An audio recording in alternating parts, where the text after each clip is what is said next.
नमस्कार, KP news 24/7 में आपका स्वागत है। मैं हूं आत्मज्योति आर्य। आइए देखते हैं इस वक्त के मुख्य समाचार। बेंगलुरु में ईडी ने मनी लॉन्ड्रिंग मामले में अलायंस यूनिवर्सिटी के पूर्व कुलपति को किया गिरफ्तार। कोविड नियमों के उल्लंघन के लिए कानून के अनुसार की जाएगी कार्रवाई। कर्नाटक के मुख्यमंत्री बसवराज बोम्मई ने कही यह बात। कांग्रेस की पदयात्रा कुछ और नहीं बल्कि एक राजनीतिक हथकंडा है। कर्नाटक के गृह मंत्री अरागा ज्ञानेंद्र ने यह बात कही। गोवा चुनाव में टीएमसी के आने से भाजपा को होगा फायदा, शिवसेना सांसद संजय राउत ने किया दावा। औरंगजेब और बाबर की तरह ओवैसी का नाम भी मिट जाएगा, तेलंगाना के वारंगल में बोले असम के सीएम हिमंत बिस्वा शर्मा। उत्तर प्रदेश में सपा सुप्रीमो अखिलेश यादव का सीएम योगी पर तंज, कहा बाबा को टिकट नहीं दे रही बीजेपी, तभी सपने में आ रहे हैं भगवान।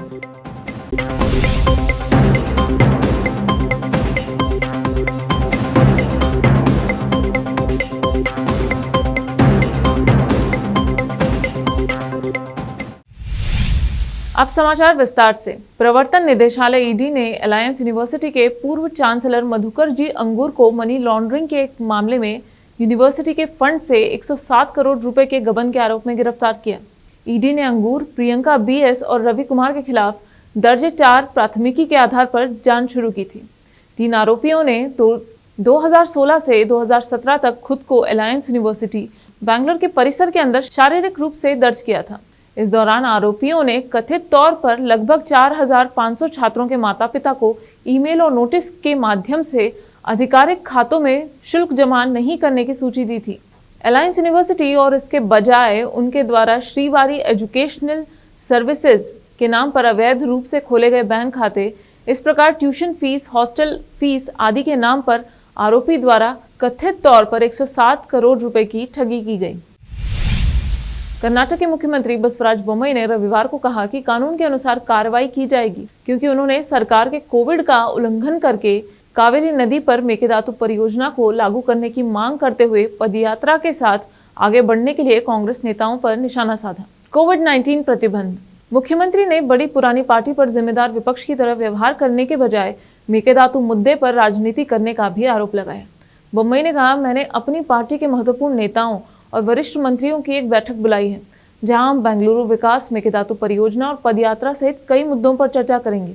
यहां पत्रकारों से बात करते हुए उन्होंने कहा, कांग्रेस जो कुछ कर रही है उसके परिणामों से पूरी तरह अवगत है, लेकिन राजनीति उनके लिए अधिक महत्वपूर्ण लगती है।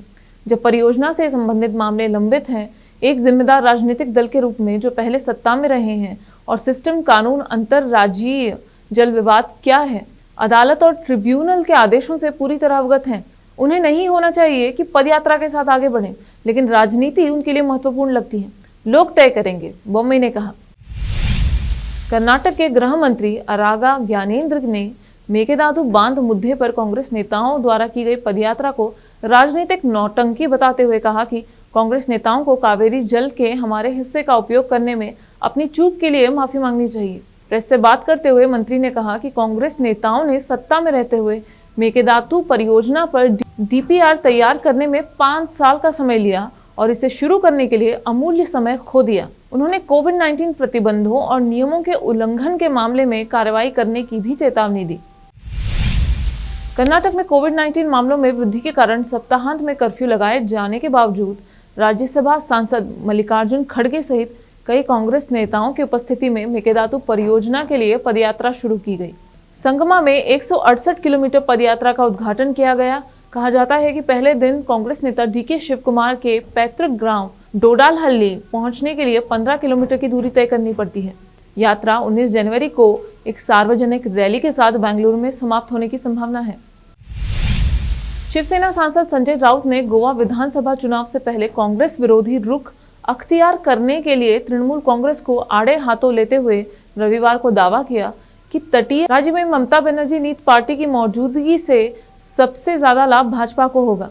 शिवसेना के मुखपत्र सामना में अपने साप्ताहिक स्तंभ रोक-ठोक में राउत ने कहा कि टीएमसी कांग्रेस समेत अन्य दलों से अविश्वसनीय नेताओं को शामिल कर रही है और ऐसा रवैया भाजपा से लड़ने वाली पश्चिम बंगाल की मुख्यमंत्री बनर्जी को शोभा नहीं देता। उन्होंने दावा किया कि टीएमसी गोवा विधानसभा चुनावों के लिए अत्यधिक खर्च कर रही है और कई लोग कहते हैं कि पार्टी की ओर से खर्च किए धन का स्रोत कहीं और है। 5 राज्यों के चुनावी माहौल के बीच असम के मुख्यमंत्री और भाजपा नेता हिमंत बिस्वा शर्मा तेलंगाना पहुंचे। तेलंगाना पहुंचने से पहले वे हैदराबाद पहुंचे थे, जहां तेलंगाना बीजेपी के अध्यक्ष श्री बांदी संजय कुमार ने उनका स्वागत किया। इस बात की जानकारी खुद सीएम हिमंत बिस्वा शर्मा ने ट्वीट करके दी। सीएम शर्मा ने तेलंगाना के वारंगल जिले पहुंचकर एक बीजेपी कार्यकर्ताओं की रैली को संबोधित किया। अपने संबोधन में उन्होंने एमआईएम प्रमुख असदुद्दीन ओवैसी और तेलंगाना सरकार पर जमकर निशाना साधा।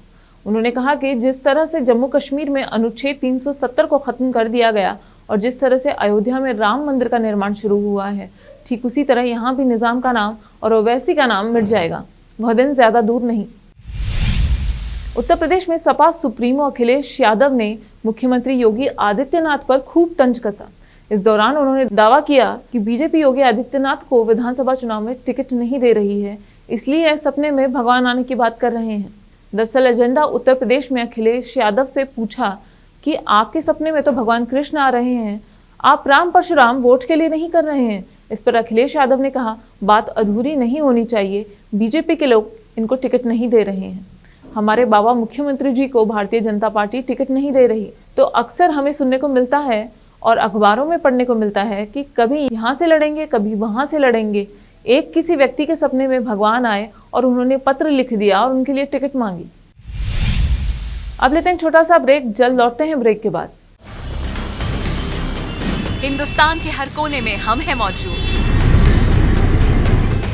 24 घंटे हालात पर गहरी नजर, खबरों से जुड़े चुपते सवालात और आपको दिखाता है धार्मिक, सामाजिक, राजनीतिक, लोकल और इंटरनेशनल न्यूज की सबसे बेहतर कवरेज, जो आपको रखती है हर पल बाखबर। देश और दुनिया भर की खबर के लिए देखते रहें KP news 24/7। Noor education trust Bidar की ओर से चलाए जाने वाला Noor MEd college Bidar, recognised by NCTE Delhi and affiliated to Gulbarga University, Gulbarga. Admission are open for the academic year 2021-22. विशेषज्ञ और सक्षम शिक्षकों द्वारा शिक्षा प्राप्त करने के लिए नूर एमएड कॉलेज में दाखिला लें और शांत वातावरण में शिक्षा प्राप्त करें। बीदर शहर में बेहतर शिक्षा का एकमात्र केंद्र Noor MEd college, Shahpur gate, Bidar. Phone numbers 9945283920, 8482221297। स्वागत है आपका ब्रेक के बाद। आइए देखते हैं अन्य समाचार। प्रधानमंत्री नरेंद्र मोदी की सुरक्षा में चूक को पंजाब के मुख्यमंत्री चरणजीत सिंह चन्नी ने लापरवाही मानने से इनकार कर दिया है। पंजाब के सीएम चन्नी ने पीएम मोदी पर तंज कसा है। उन्होंने कहा है कि मैं महामृत्युंजय मंत्र का पाठ करा देता हूं। मुख्यमंत्री चरणजीत सिंह चन्नी ने कहा कि 5 जनवरी को प्रधानमंत्री की सुरक्षा में चूक नहीं हुई थी, उन्हें कोई खतरा नहीं था। मैं महामृत्युंजय मंत्र का पाठ करा देता हूं। प्रधानमंत्री से 1 किलोमीटर दूर तक कोई प्रदर्शनकारी नहीं था। अलवर जिले में बेहद दर्दनाक और चौंकाने वाला हादसा सामने आया है। यहाँ अलवर के सदर थाना इलाके में शौच के लिए गए 2 सगे भाइयों की दिल्ली से जयपुर जाने वाली रानीखेत एक्सप्रेस ट्रेन की चपेट में आने से दर्दनाक मौत हो गई। दोनों भाई पटरियों पर चलते हुए मोबाइल पर पबजी गेम खेल रहे थे। पुलिस को उनका मोबाइल मिला है, उसमें गेम का एप्लीकेशन खुला था। दोनों भाई अलवर में रहकर पढ़ाई करते थे। पुलिस ने मृतकों के शवों का पोस्टमार्टम करवाकर उन्हें परिजनों को सौंप दिया है। हादसे के बारे में जिस किसी ने भी सुना वह स्तब्ध रह गया। पाकिस्तान के रावलपिंडी के मर्री शहर से दिल दहलाने वाली तस्वीरें सामने आई हैं। भारी बर्फबारी की वजह से 22 सैलानी यहां जिंदा दफन हो गए। ऐसी भारी बर्फबारी हुई कि कारें बर्फ में दब गई और आगे बढ़ नहीं सकी। जल्द राहत बचाव न पहुंचने के कारण कारों के अंदर लोग ठंड और घुटन के कारण मर गए।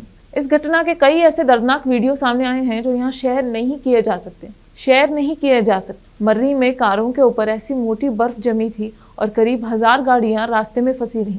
गाड़ियां घंटों बर्फ में दबी रहीं और लोग अंदर बंद रहे। गाड़ी में बैठे बैठे लोग वहीं जम गए।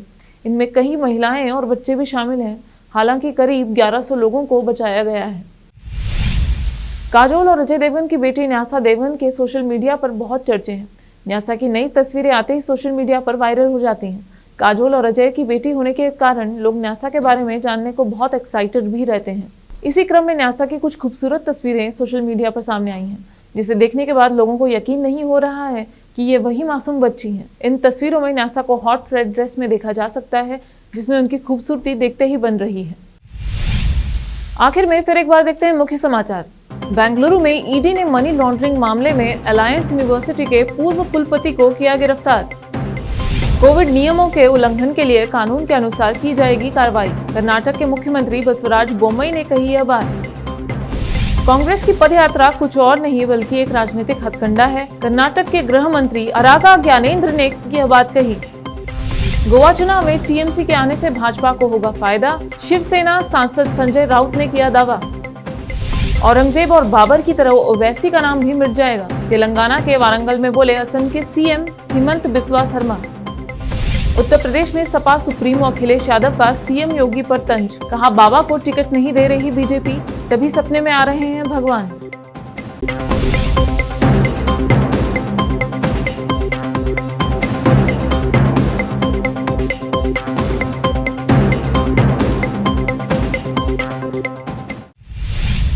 केपी न्यूज में अब तक के लिए इतना ही।